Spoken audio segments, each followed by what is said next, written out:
ఈ cinema industry వాళ్ళు కర్ణుడికి లేని గొప్పను ఆపాదిస్తున్నారా? ఆ మాటకొస్తే ఈ విషయంలోనే కాదు, చాలా సినిమాల్లో సనాతన ధర్మాన్ని కించపరుస్తూ, లేదా వక్ర మార్గం పట్టిస్తూ చాలా సందర్భాలే ఉన్నాయి. ఈ విషయం నేను చెప్పడం లేదు. ప్రముఖ కవి అనంత్ శ్రీరామ్ గారు చెప్పారు. దీనిలో నిజం లేకపోలేదు అనే కంటే కూడా ఆయన చెప్పింది అక్షరం కూడా పొల్లు కాదు అని చెప్పడం సరైనదని నా అభిప్రాయం.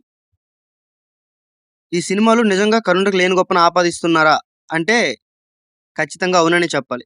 ఇప్పుడు వచ్చిన 'కల్కి' సినిమా నుంచి అప్పుడెప్పుడో వచ్చిన 'దానవీర సూరకర్ణ' వరకు నాటకీయత కోసమో, కమర్షియాలిటీ కోసమో చిన్నవో, పెద్దవో కొన్ని మార్పులైతే ఖచ్చితంగా చేశారు. అవేంటో ఈ వీడియోలో చెప్పుకుందాం.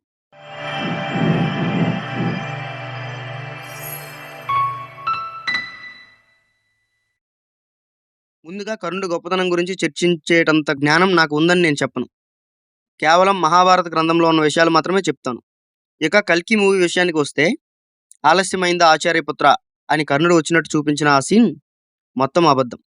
అశ్వత్థామ అంత తక్కువ వీరుడేం కాదు. తాను కర్ణుడి సహాయం పొందనే లేదు, పొందే అవసరం కూడా లేదు. అశ్వత్థామ కర్ణుడిని కాపాడిన దృశ్యం వస్తుందేమో తప్ప, కర్ణుడు అశ్వత్థామను కాపాడే దృశ్యం ఎక్కడా లేదు. ఆ మాటకొస్తే కర్ణుడు మొదట 10 రోజులు అసలు యుద్ధమే చేయలేదు. 18 రోజుల యుద్ధంలో కేవలం 6.5 రోజులు మాత్రమే యుద్ధం చేశాడు. దానిలో చివరి 1.5 రోజు మాత్రమే సైన్యాధ్యక్షుడిగా పనిచేశాడు. అశ్వత్థామకు కర్ణుడు ఆసరా తీసుకోవాల్సిన అవసరం ఎక్కడా లేదు. ఇక కర్ణుడి వీరత్వం గురించి మాట్లాడితే, కర్ణుడు అర్జునుడి కంటే పెద్ద వీరుడు అని ఏ సందర్భంలో కూడా మహాభారతంలో చెప్పలేదు. లక్క ఇల్లు దహనం తరువాత పాండవులు బ్రాహ్మణ వేషాల్లో ఉన్నప్పుడు ద్రౌపది స్వయంవరంలో మొదటి ఓటమి అందుకున్నాడు. అంతటితో ఆగలేదు.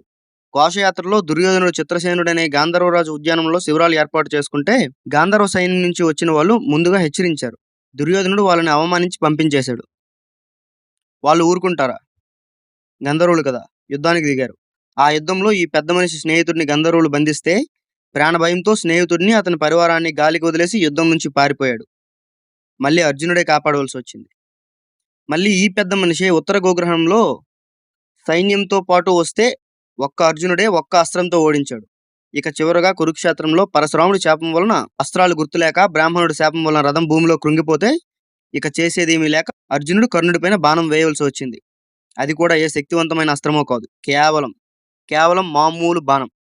అలా ఒక మామూలు బాణానికే సూర్యపుత్రుడు ప్రాణాలు వదిలాడు. ఇంకా అతని దానాల విషయానికి వస్తే, మహాభారతంలో వ్యాసుడు వ్రాసిన దాని ప్రకారం అతడు కేవలం తన కవచకుండలాలు మాత్రమే ఇంద్రుడికి దానం చేశాడు. దాన్ని దానమని చెప్పొచ్చో లేదో కూడా నాకు తెలియదు. ఎందుకంటే కర్ణుడు అతని కవచకుండలాలకు బదులుగా అర్జునుడిని చంపగలిగే శక్తి అనే ఆయుధాన్ని తీసుకున్నాడు. ఇకపోతే ప్రచారంలో చాలా ఉన్నాయి, కానీ అవేవి మూల గ్రంథాల్లో లేవు. ఒకవేళ చేసి ఉండొచ్చుగాక. అతను దానంగా పొందిన అంగరాజ్యంలో కొద్దో గొప్పో, అందుకని అతను ధర్మరాజు కంటే పెద్ద గొప్ప దాత అనుకోనక్కర్లేదు. ఇకపోతే కర్ణుడు మనం అనుకున్నంత మంచి లక్షణాలు ఉన్నవాడు కూడా కాదేమో అని నా అభిప్రాయం. దానికి కారణాలు లేకపోలేదు.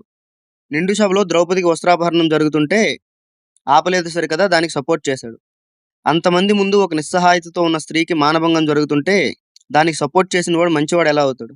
అంతేకాదు, అంత గొప్ప వీరుడు అంటున్న ఈ పెద్ద మనిషి 14 ఏళ్ల పిల్లవాడైన అర్జునుడి కుమారుడిని, అభిమన్యుడిని ఎదుర్కోలేక వెనక నుంచి బాణాలు వేసి అభిమన్యుడి బాణం రథం విరగ్గొట్టి నిరాయుధుడైన పసిబాలుని చంపడంలో ప్రధాన పాత్ర పోషించాడు. ఈయన ధర్మతుండంటారా? అలా అని కర్ణుడు అసలు మంచివాడే కాదు, మంచి పనులే చేయలేదు, వీరుడే కాదు అని నేను చెప్పను. చెప్పినా అది అబద్ధమే అవుతుంది. నా వాదనంతా కేవలం తన స్థాయికి మించిన గొప్పతనాన్ని ఆపాదిస్తున్నారు అంటున్నా. అనంత శ్రీరామ్ గారు చెప్పిన తరువాతే ఈ ఆలోచన వచ్చిందా అని మీరు అనుకోవచ్చు. ఎప్పటి నుంచో నాలో ఉన్న భావన. అది మొన్న జరిగిన ఒక హైందవ శంఖారావం వలన ఇంకాస్త బలపడింది. ఈ వీడియో 'కల్కి' మూవీ చూడగానే చేయాలనిపించింది, కానీ కొన్ని కారణాల వల్ల చేయలేదు.